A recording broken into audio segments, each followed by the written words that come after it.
YouTube channel. This is Mr. Charles once again. I want to explain something important to you, and that is Richard Parker as Pi's alter ego. Before I do that, please like, subscribe, and do comment. And if you do enjoy the video, then obviously share, make other people aware as well. Okay, so I want us to think about this. Here's my question to you. How do you live a normal life, given that you have committed brutal and savage and inhumane acts?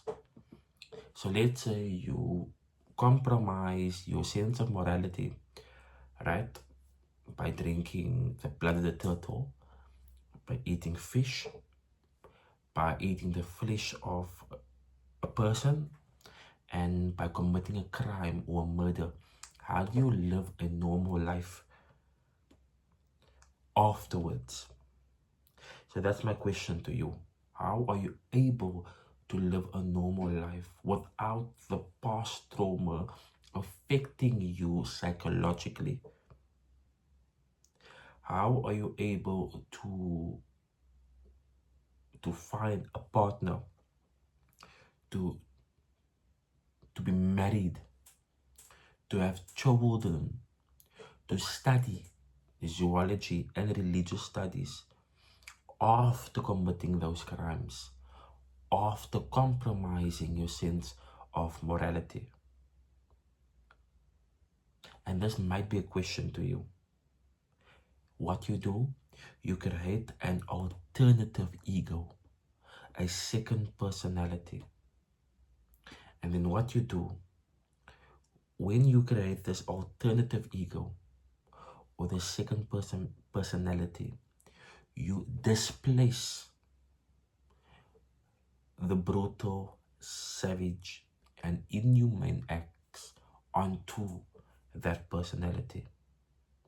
And by doing that, you are preserving your sanity, you are escaping your reality, and it is a coping mechanism to deal with trauma.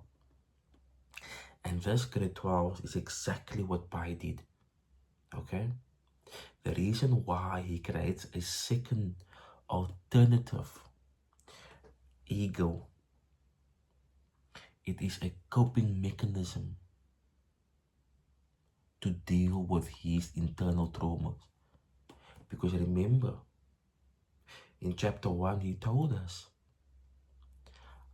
I have dreams of Richard Parker. I dream about Richard Parker. Mostly nightmares, but nightmare is filled with love. He told us that. What that is implying is that this alternative ego will always be part of his life, because it is a coping mechanism. Okay? What I am discombobulated about, it's a big word, is that remembering when they were rescued, or when Pi was rescued, right? Richard Parker, the tiger, left without saying goodbye. So my question to you, as Parker is approaching the jungle, is that Pi letting go of his alter ego? And if you say yes, then my second question will be, so why do you think Pi, the adult, has an orange cat? What is the symbolism of the orange cat? Why is the cat symbolic? And some of you might argue, it is to be, it is to display a sense of gratitude towards Richard Parker. His alter ego, his second personality. Because without Parker, Pi will not survive. And without Pi, Parker will not survive. They were codependent. They were able to coexist. They were able to form a sense of brotherhood and devotion influenced by Islam.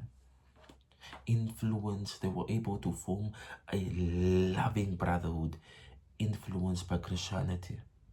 Because Christianity is a religion of love. Islam is a religion of brotherhood and devotion. And Hinduism is a religion of faith, hope, strength, and resilience. And what Pi does is, he takes all the positive facets from each religion and he creates this amalgamation as his core beliefs. But what is central to this is the creation of an alternative ego called Richard Parker in the second story. Okay? And this is important. Grade 12s. So remember, Pi told the story to the officials. They did not believe him. They did not believe him. They told him, sorry, Mr. Pi, not to offend you, but we do not believe your story. We do not believe your story. Bananas, they do not float. They sink. And then Pi proved to them that bananas, indeed, they do float. He told them, fill the sink. He gave them 2 bananas. And guess what? It floated. The bananas, it floated. And then he told him, give back my bananas. Give it back, I want to eat. Okay. They also did not believe the discovery of the algae island. What? An island that emits acid with meerkats? Untrue. Untrue. They also did not believe Richard Parker.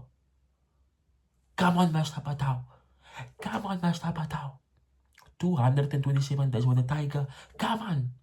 They did not believe the tiger. They did not believe the bananas. They did not believe the island. They did not believe the tigers. The tiger, sorry. Also, they did not believe the story about the blind Frenchman. Mr. Patau, isn't it a coincidence that there are 2 blind people speaking to one another at the same time? They found this hard to believe. Okay? Then Pi says, what is hard to believe?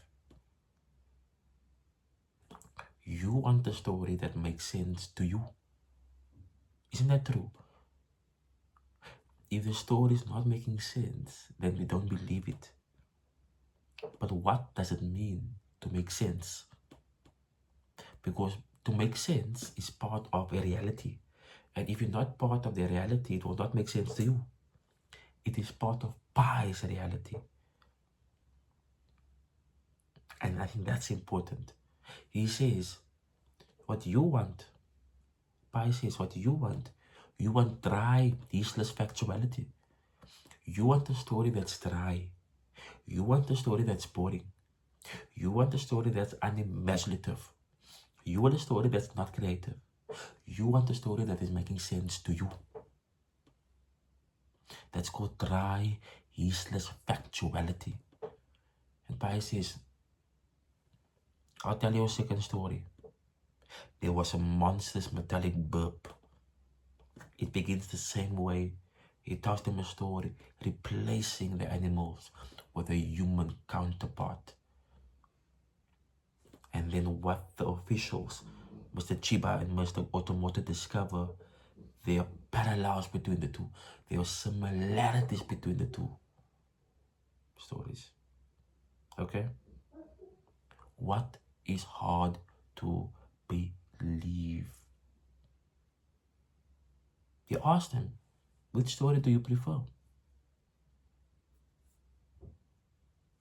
Which story do you prefer? And they told him the animal story. And that's the same with religion. That's why it's called faith and not fact. It is based on what you believe. So if you believe in a story that is realistic in your reality, it is true. And therefore, truth is not objective but subjective. Okay? So, my point I want to make is go study, read intensively to uncover the inner nuances of Life of Pi. Okay? If you like this, please like, subscribe, and do comment. And remember that in your exam, if you do fail your exam, all you do is you create an alternative ego and put the blame onto the ego. Cheers.